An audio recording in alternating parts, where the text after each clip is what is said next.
एक अजीम नक्काद और तख्लीक़कार शम्सुर रहमान फ़ारूक़ी साहब के इंतकाल की ख़बर सुनकर मुझे बहुत ज़्यादा सदमा हुआ है। ये उनकी अज़मत थी कि वो मुझे बड़ी मोहब्बत से बच्चा कहा करते थे और अपने जरीदा शब-खून में संस्कृत शेरियात से मुताल्लिक़ जो मज़ामीन में लिखता था उनको अव्वलियत से शाया किया करते थे। हमारे अहद में फ़ारूक़ी साहब के ज़माने में जो नक्काद हुआ करते थे, मसलन एहतिशाम साहब, आले अहमद सुरूर साहब, मोहम्मद हसन साहब और कमर रईस साहब और वारिस अलवी साहब, अज़ीमुश्शान खेप जो थी वो चली गई और फ़ारूक़ी साहब के जाने से ऐसा खला पैदा हुआ है जो कभी पुर ही नहीं हो सकता। उनकी वो न सिर्फ के नक्काद थे बल्कि एक तख्लीक़कार भी थे और उनके नावल भी शाया हुए थे जिनकी पज़ीराई पूरी दुनिया में हुई थी। और उनकी अज़मत का ये ख़ासा था कि उन्हें सरस्वती सम्मान भी मिला था, इक़बाल सम्मान भी मिला था, साहित्य अकेडमी सम्मान मिला था। और उनकी अज़मत ये थी कि वो नए लिखने वालों को वो जो इज़्ज़त और एहतराम देते थे उसका जवाब नहीं है। उर्दू में चूँकि संस्कृत शेरियात पर बहुत कम कोई मवाद नहीं मिलता था, तो उन्हीं की तहरीक पर मैंने संस्कृत शेरियात पर कई किताबें लिखी थीं और जिनका उन्होंने बहुत पज़ीराई की थी। फ़ारूक़ी साहब के जाने से जो खला पैदा हुआ है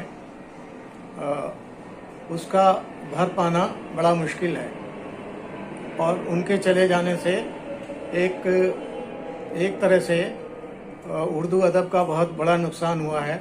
उन्होंने जदीदियत की जो मगरबी ममालिक से आई थी उसको यहाँ हिंदुस्तान में बढ़ाने में बहुत बड़ा कारनामा अंजाम दिया था और उनके इस कारनामे को पूरी दुनिया ने सराहा था। उन्होंने एडवर्ड सईद की किताब ओरिएंटलिज्म को पढ़कर अपने जरीदे शब-खून में ऐसे ऐसे मज़ामीन लिखे थे जिससे मशरक़ी तहज़ीब व तमद्दुन और मशरक़ी अदबियात की जो अहमियत है वो उजागर होती गई। और हमें फ़ख्र के साथ कहना पड़ता है कि उन्होंने जिस तरह से शब-खून में जदीदियत के जो अफ़कार हैं उनको इस तरह से परवरिश की थी और इस तरह से उसके अफज़ाइश की थी कि रहती दुनिया तक उसकी अहमियत बाक़ी रहेगी।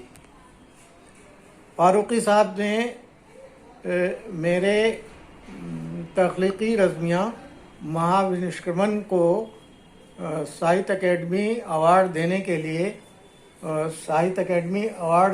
लिए उसकी सिफारिश की थी। बाद में मेरी किताब